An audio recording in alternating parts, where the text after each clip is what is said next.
आप बंजर जमीन शार्पर नापिक में मल्टीप्लायर की मदद से खेती कर सकते हैं और अच्छा उत्पादन भी ले सकते हैं। इसके लिए कुछ बातें विस्तार से समझ लेना जरूरी है। जैसे किसी भी खेत की मिट्टी या तो रासायनिक खाद के इस्तेमाल से बंजर बनती है या खारे पानी के कारण बंजर बनती है। अब हम दोनों बातों को विस्तार से समझ लेते हैं।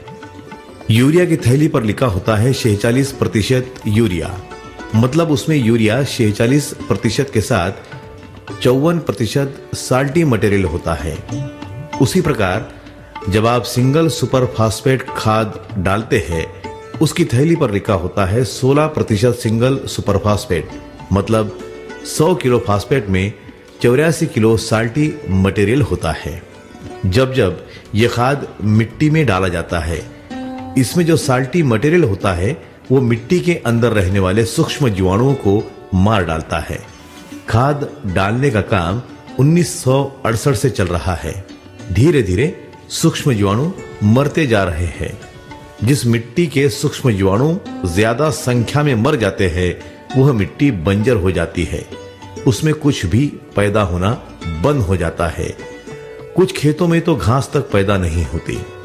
रासायनिक खाद का इस्तेमाल प्रारंभ होने के पहले भी बंजर जमीन होती थी, परंतु वह कम प्रमाण में होती थी। जिस कुएं यानी कि विहीर का या तालाब का पानी खारा होता था, वहां की जमीन बंजर हो जाती थी। 1968 से लगातार रासायनिक खादों का इस्तेमाल होने के कारण बहुत सारे कुएं यानी कि विहीर का पानी खारा हो गया है। वहां की जमीन खारे पानी के कारण बंजर हो रही है।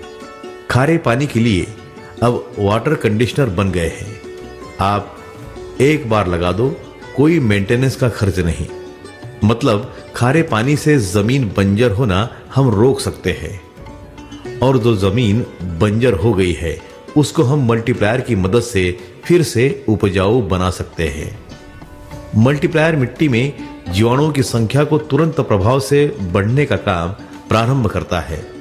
जैसे जैसे जीवाणुओं की संख्या बढ़ जाती है, मिट्टी उपजाऊ बन जाती है। जिस जमीन पर घास भी नहीं उगती, ऐसी मिट्टी को उपजाऊ बनाने की क्षमता मल्टीप्लायर में है।